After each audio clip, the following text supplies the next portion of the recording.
Welcome back to our Hot Topics series, brief video conversations of critical content for mid-market chief execs. This next video is all about the power of technology driving business growth. Have a quick watch, tell me what you think.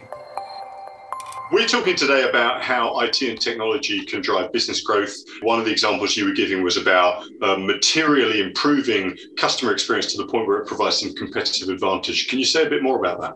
I was working with a brewery, and they were trying to improve the delivery experience, something that traditionally would involve dispatchers manually calling and emailing customers to let them know when something was on the way.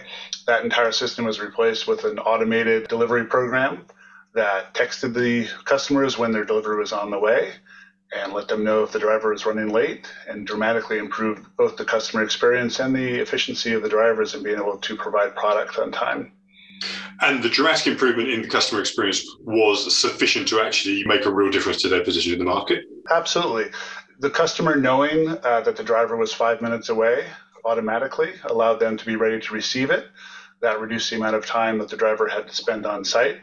And a number of customers proactively reached out to say how pleased they were with the experience, and that the brewery seemed to be the most technologically advanced of most of the other breweries that they worked with. So it was very helpful for the brand.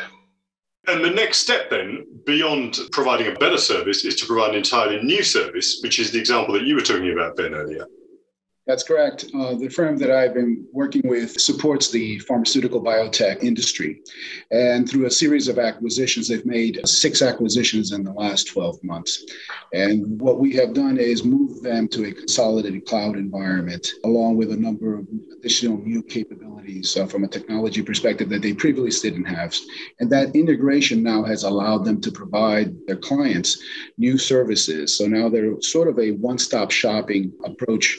From a client perspective, the client can go to them and obtain a number of services that previously were fragmented, and they would have to go to multiple locations. So they have started seeing some significant improvement from a top-line growth perspective due to the ability to provide that now.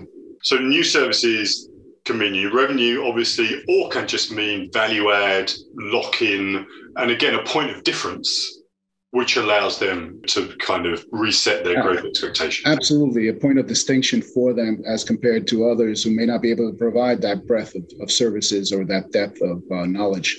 And the context for this you were talking about earlier is in terms of acquiring new businesses and stepping up growth from that point of view. Well, absolutely. It's almost a win-win, because not only are they able to provide their clients new services and capabilities, but now since they are internally integrated and have a standardized portfolio from an infrastructure, from an application perspective, now their acquisitions are much faster.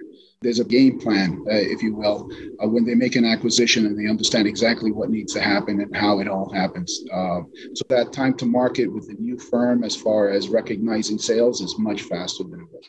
And time to make decisions, time to make changes can itself be the competitive advantage, can't it? David, you were talking earlier about pivoting in terms of channels to market.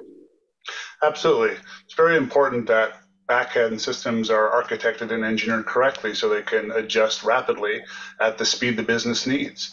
You never know if there's going to be maybe a big new platform arrives. The dawn of mobile was a good example of that, where a system might need to be adapted very quickly from a desktop to a phone. Or you may have a global pandemic suddenly appear and find that you have to move 30 or 40% of your sales to a completely different channel, say business to business to consumer.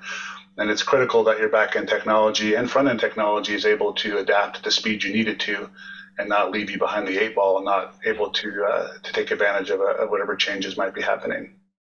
Gentlemen, it's been really interesting. Thank you very much indeed.